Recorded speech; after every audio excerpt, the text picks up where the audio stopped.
Hi hello नमस्कार. कसे आहात सर्व? मस्त ना? मस्तच राहा. माझ्या सगळ्या गोडताईंचं आणि मैत्रिणींचं तसेच माझ्या स्वामी भक्तांचं माझ्या चॅनेलमध्ये मी खूप खूप खूप स्वागत करते. आजचा दिवस तुम्हाला सगळ्यांना आनंदात भरभराटीत जावो हीच स्वामींच्या चरणी प्रार्थना करते आणि आपल्या या आजच्या नवीन व्हिडिओला सुरुवात करते. हिंदू धर्मामध्ये देवी लक्ष्मीला संपत्ती आणि ऐश्वर्याची देवी मानली जाते. असे म्हटले जाते की देवी लक्ष्मी प्रसन्न असेल तर पैशाची कमतरता भासत नाही, घर सुखाने भरलेले राहते. मात्र देवी जर कोपली तर त्या घरात समस्या निर्माण होऊ लागतात. या घरामध्ये गरिबीचे वास्तव्य सुरू होते. त्यामुळे देवीला प्रसन्न करण्यासाठी लोक विविध प्रकारची पूजा करतात. देवी लक्ष्मीचा आशीर्वाद नेहमी त्यांच्यावर त्यांच्या कुटुंबावर राहावा यासाठी प्रयत्न करतात. तर काही कामे जी आहेत संध्याकाळी करू नये. असे केल्याने लक्ष्मीचा कोप होतो आणि यासोबत अखंड लक्ष्मी प्राप्तीसाठी संध्याकाळी अशी कोणते कामे करावीत हे आपल्याला याविषयीची माहिती मी आजच्या या व्हिडिओमध्ये शेअर करणार आहे. व्हिडिओ स्किप न करता संपूर्ण बघा. आपल्या चॅनेलवर जर नवीन असाल तर माझ्या चॅनेलला लाईक शेअर आणि सबस्क्राईब करा. त्यामुळे माझ्या चॅनेलवरती येणारे नवनवीन व्हिडिओज माहिती यांचे नोटिफिकेशन अगदी तुमच्यापर्यंत सहजपणे पोचेल आणि तुम्ही एकही व्हिडिओ मिस करणार नाही. आपल्या जीवनात अशी काही विविध कामे सांगितली आहेत ती विशिष्ट वेळी करणे योग्य मानले जाते. अशा कामांचे वर्णन धार्मिक शास्त्रामध्ये देखील आढळते. जसे की संध्याकाळी बाहेर कपडे वाळत ठेवू नये. बाहेर कपडे वाळत ठेवल्याने बाहेर असलेली नकारात्मक ऊर्जा कपड्यांमध्ये राहते आणि ते कपडे घातल्याने आपल्यामध्ये ती नकारात्मकता उतरते. बऱ्याचदा आपण ही चूक करतो. कपडे सुकले नसल्यामुळे कपडे तसेच बाहेर ठेवतो आणि त्यामुळे देखील आपल्याला त्याचे परिणाम भोगायला लागतात. त्यामुळे ही चूक आपल्याला टाळायची आहे आणि दिवे लागणीच्या आधी जे कपडे बाहेर सुकवत ठेवलेले आहेत ते घरात घेऊन यायचे आहेत. त्यानंतरची दुसरी गोष्ट म्हणजे दुपारी सगळी कामं आटोपल्यानंतर आपल्याला निवांत झोपायला आवडते, पण संध्याकाळी 5 नंतर झोपू नये. अगदीच कोणी आजारी असेल या वेळेची गोष्ट सोडली तर इतर वेळेस आपण 5 नंतर झोपू नये. संध्याकाळी 5 नंतर झोपण्यास मनाई का आहे? कारण संध्याकाळच्या वेळी धार्मिक आणि वैज्ञानिक कारण असं आहे की सकाळचा वेळ हा पूजेचा वेळ असतो आणि संध्याकाळचा वेळ हा आत्मनिरीक्षणाची वेळ मानली जाते. संध्याकाळच्या वेळी देवी लक्ष्मी, देवी सरस्वती व देवी दुर्गा या 3 देवी आपल्या घरी येतात असे शास्त्रात सांगितले आहे. या दरम्यान जर एखादी व्यक्ती झोपली असेल तर तो या 3 देवींच्या आशीर्वादापासून वंचित राहतो आणि वैज्ञानिक शास्त्रानुसार जर तुम्ही संध्याकाळी झोपलात तर तुमचे संपूर्ण जीवनचक्र विस्कळीत होते, ज्यामुळे रात्रीची झोप देखील शांत लागत नाही व ती भंग पावते. बहुतेक लोक संध्याकाळपर्यंत आपले काम संपवून टाकतात, परंतु संध्याकाळी झोपल्यामुळे आपली कामे उशिराने पूर्ण होतात आणि ती कामे संपवताना रात्री उशिरापर्यंत जागे राहावे लागते. रात्री उशिरा झोपल्यामुळे याचा परिणाम आपल्या पचन प्रक्रियेवर होतो आणि त्याचा परिणाम आपल्याला आरोग्यावरही होतो. संध्याकाळच्या झोपेमुळे झोपेचे जे चक्र आहे ते बिघडते आणि विविध आजारांना निमंत्रण देते. म्हणूनच संध्याकाळी 5च्या नंतर कधीही झोपू नये. आता त्यानंतर संध्याकाळी 6:30 ते 7:30ची वेळ जी आहे ती देवी लक्ष्मीच्या आगमनाची वेळ असते. त्याआधी घर आपल्याला नीटनेटकं करायचं आहे. घरामध्ये झाडू मारून घ्यायचा आहे. 6:30 ते 7:30च्या दरम्यान कधीही घरामध्ये झाडू मारू नये, कारण घरामध्ये असलेला केरकचरा हे लक्ष्मी स्वरूप मानले जाते. त्यामुळे त्याच्या वेळेमध्ये आपण जर घरामध्ये झाडू मारला तर आपण आपल्या घरातून लक्ष्मीला बाहेर काढत आहोत असे मानले जाते. त्यामुळे ही चूक आपल्याला टाळायची आहे. घर म्हटलं की पसारा हा होणारच आणि हा पसारा जो आहे तो आपल्याला 6:30च्या आधी आवरून घ्यायचा आहे. बघा, देवी लक्ष्मीला स्वच्छता अतिशय प्रिय आहे. जिथे स्वच्छता असते तिथेच तिचे आगमन होते. म्हणून त्यावेळी आधीच आपल्याला घर नीटनेटकं करायचं आहे. त्यानंतर सगळ्यात महत्त्वाची गोष्ट म्हणजे आपल्याला आपल्या घराच्या मुख्य प्रवेशद्वारातून देवी लक्ष्मीचा आगमन घरामध्ये होते. त्यामुळे तुम्हाला तुमच्या मुख्य प्रवेशद्वाराजवळचा केरकचरा जो आहे तो संध्याकाळी 6:30च्या आधी काढून घ्यायचा आहे. जर सकाळी काढलेली रांगोळी पुसली असेल तर तुम्ही दुसरी रांगोळी काढू शकता.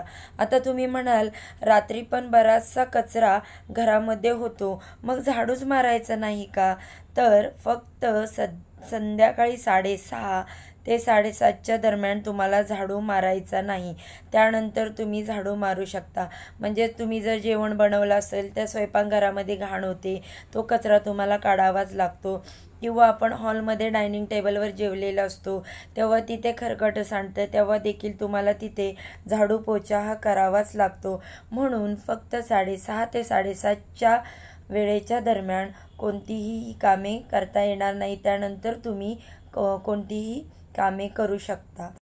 बघा, संध्याकाळची वेळ देवी लक्ष्मीच्या आगमनाची वेळ, घरामध्ये सुख समृद्धी यावी यासाठी आपण अनेक प्रयत्न करत असतो आणि त्यासाठी स्वच्छता आपण आपल्या घरात करत असतो. घराच्या स्वच्छतेबरोबरच आपली स्वतःची देखील काळजी घेणे महत्त्वाचे मानले जाते. म्हणजेच काय तर आपल्याला स्वतःला देखील नीटनेटकं ठेवणं तितकंच महत्त्वाचं आहे. घरामध्ये असलेली स्त्री जी आहे ती घरची लक्ष्मीच असते.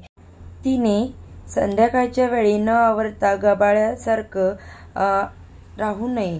जेवढं घर स्वच्छ नीटनेटकं आवरलेलं लक्ष्मीला आवडतं तितकीच काळजी आपण स्वतःच्या बाबतीत देखील घ्यावी.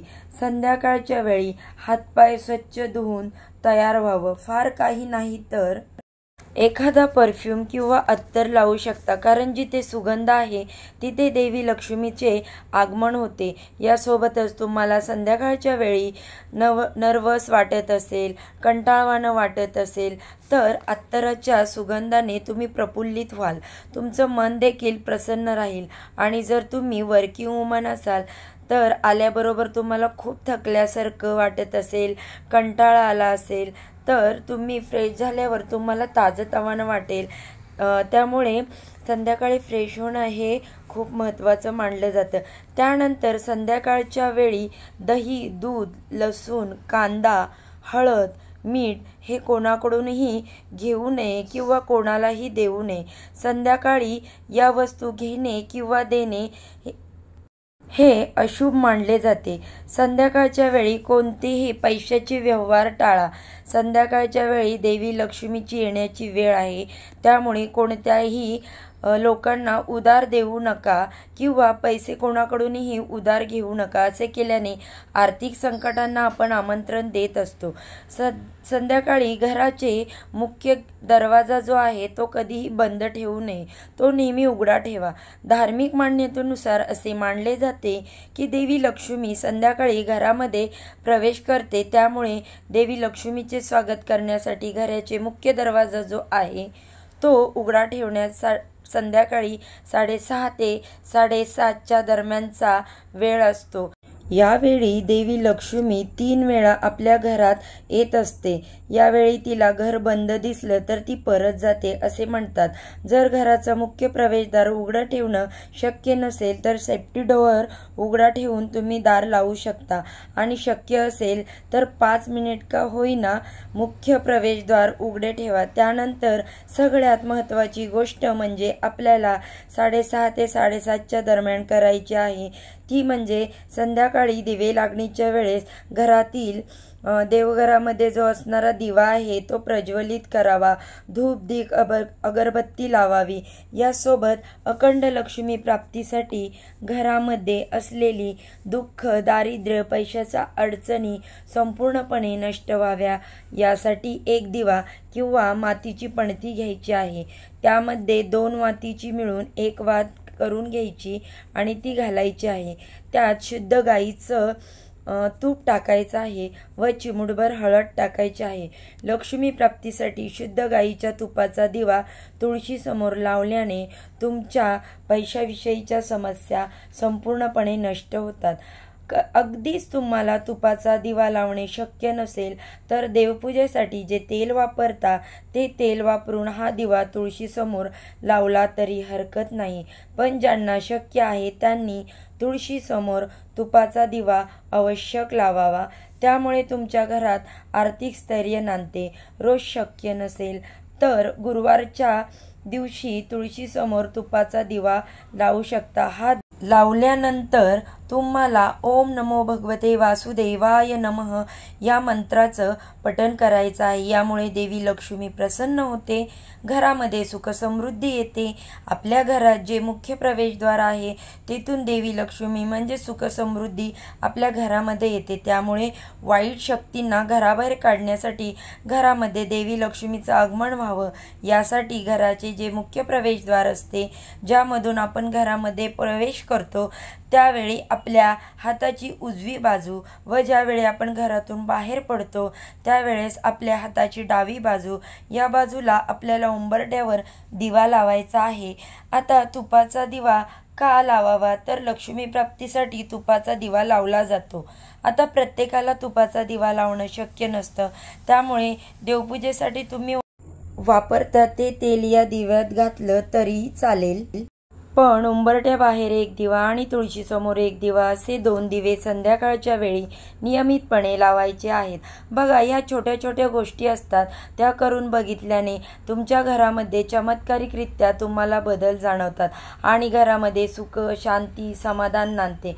एवढेच हे साधे पण अतिशय प्रभावी असे उपाय आहेत। यासोबतच नियमितपणे संध्याकाळच्या वेळी एखादं स्तोत्र मंत्र पठण करावं, ज्यामध्ये काळभैरव अष्टक तुम्ही संध्याकाळी पठण किंवा श्रवण केलं तर तुमच्या घरातील नकारात्मकता, वास्तुदोष संपूर्णपणे नष्ट होतात। त्याचसोबत तुमच्या पतीच्या प्रगतीसाठी किंवा तुमच्या पतीला प्रत्येक कामामध्ये यश मिळावं, आर्थिक आवक वाढावी, घरामध्ये आर्थिक स्थैर्य राहावं यासाठी संध्याकाळी दिवे लागणीच्या वेळी एखाद्या मातीचं भांडं तुम्हाला घ्यायचं आहे। त्यात तुम्हाला 2 भीमसेन कापराच्या वड्या ठेवायच्या आहेत। भीमसेन कापूर घरामध्ये सकारात्मक लहरींचा प्रसार वाढवतो आणि सोबतच त्यावर शुद्ध गाईचं तूप टाकायचं आहे आणि त्यामुळे घरात लक्ष्मी प्राप्ती होते, घरात सात्विकता वाढते आणि देवी लक्ष्मीला आवडीच्या असलेल्या 2 लवंगा तुम्हाला यामध्ये कापुरासोबत प्रज्वलित करायच्या आहेत। लवंगाच्या सुगंधामुळे घरात सुख समृद्धी येते, लक्ष्मी घराकडे आकर्षली होते। आता यानंतर तुम्ही सांगितल्याप्रमाणे महालक्ष्मीच्या एखाद्या मंत्राचं पठण करू शकता। त्यामध्ये कमलात्मक मंत्र देवी लक्ष्मीचा अतिशय प्रभावशाली आणि शक्तिशाली मानला जातो। या मंत्राचे पठण किंवा श्रवण करू शकता आणि त्यानंतर हे मातीचं भांडं संपूर्ण घरावरून फिरवायचं आहे। आपल्या मुख्य प्रवेशद्वारावरून उंबरठ्याच्या बाहेरून हे मातीचं भांडं तुम्हाला फिरवायचं आहे। जी नकारात्मक दोष असतील, मग ते वास्तुदोष असो किंवा पितृदोष असो, ते संपूर्णपणे नष्ट होतील। एवढा हा प्रभावी उपाय आहे। मातीच्या भांड्यामधील सर्व वस्तू ज्या जळलेल्या आहेत त्या जोपर्यंत जळत नाहीत तोपर्यंत ते भांडं घराच्या बाहेर ठेवायचं आहे। सर्व जळल्यानंतर ते निर्मल्यात टाकायचं आहे किंवा एखाद्या झाडाखाली ते ठेवून द्यायचं आहे, त्यातील जळलेलं साहित्य। मासिक धर्म सोडला तर रोज तुम्ही या गोष्टी आपल्या घरामध्ये केल्या तर घरामध्ये धनहानी होत असेल, पतीची प्रगती होत नसेल, घरात सतत भांडण वादविवाद होत असतील, जी नकारात्मकता आपल्या घरात आहे ती नष्ट होण्यास मदत होईल। हे उपाय तुम्ही नक्की करून बघा, तुम्हाला नक्कीच फरक जाणवेल। झालेली सेवा मी स्वामींच्या चरणी अर्पण करते। श्री स्वामी समर्थ। जय जय स्वामी समर्थ।